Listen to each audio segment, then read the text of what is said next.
वास्तव में मौनी बाबा अपने पूर्व स्थान में मंदिर निर्माण कराना चाहते थे और इसीलिए उन्होंने कुछ आवश्यक निर्माण सामग्रियां, विभिन्न प्रकार के पत्थर इत्यादि मंगवाए थे। श्री धर्मराज पांडे जी ने मंदिर निर्माण का सारा जिम्मा अपने ऊपर ले इस कार्य को पूर्ण कराने का संकल्प लिया। सद्भावी सत्यान्वेषियों, श्री धर्मराज पांडे जी के अनुज श्री तीर्थराज पांडे जी को अनेकों पूजन पाठ तीर्थ उपवास करने के उपरांत अरिराज सोमेश्वरनाथ महादेव मंदिर के माध्यम से एक पुत्र की प्राप्ति हुई, जिसका नाम रमेश रखा गया। अपने विद्यार्थी जीवन में रमेश एक सचरित्र, तार्किक, शारीरिक तौर पर सुदृढ़, आकर्षक, हुष्ट पुष्ट सभी सकारात्मक लक्षणों से युक्त था। अब जैसा कि रमेश का जन्म शिव भक्ति के उपरांत ही हुआ था, अतएव उनमें शिव भक्ति आना स्वाभाविक था।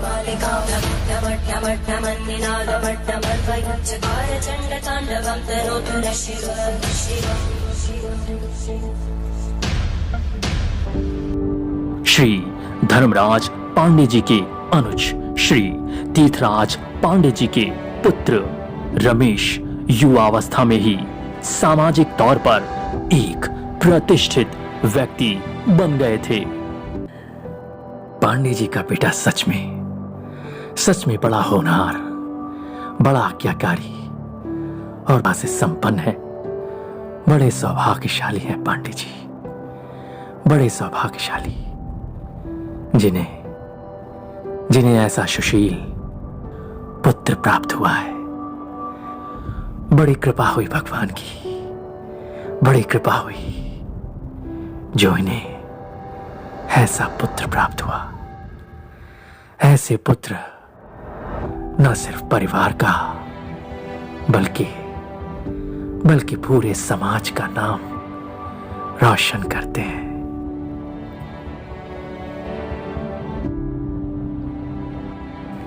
सद्भावी सत्यान्वेषियों, हफुआ चतुर्भुज के ही श्री सुरेंद्र पांडे जी भी थे, जो एक कुलीन प्रतिष्ठित परिवार से थे। वो 2 विषयों में परास्नातक होने के साथ साथ अध्ययनशील, मननशील, साधना के जिज्ञासु एवं विद्वान पुरुष थे। इसी गांव से कुछ अन्य लोग भी, जैसे बसंत प्रसाद ठाकुर, मृत्युंजय पांडे, उमेश पांडे आदि आदि सदानंद की विशेष नजदीकी अर्थात समीपी हो गए थे।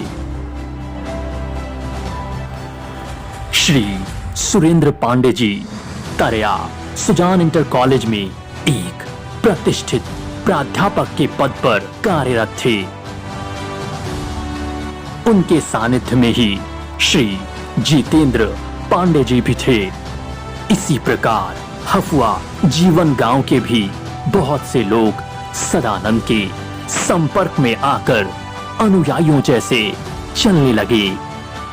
धीरे धीरे सारे क्षेत्र में परम सत्य का उद्घोष होने लगा और एक क्रांतिकारी वातावरण लोगों के दरमियान उत्पन्न होने लगा। आपके पास यदि सत्य का ज्ञान है, आपके पास यदि जीव ईश्वर परमेश्वर का ज्ञान है, तो आप जनाइए, मैं सुनूंगा भी। यदि आप जीव ईश्वर को जानते देखते नहीं हैं, तो ये मंच जो है जीव ईश्वर परमेश्वर के दर्शन का है।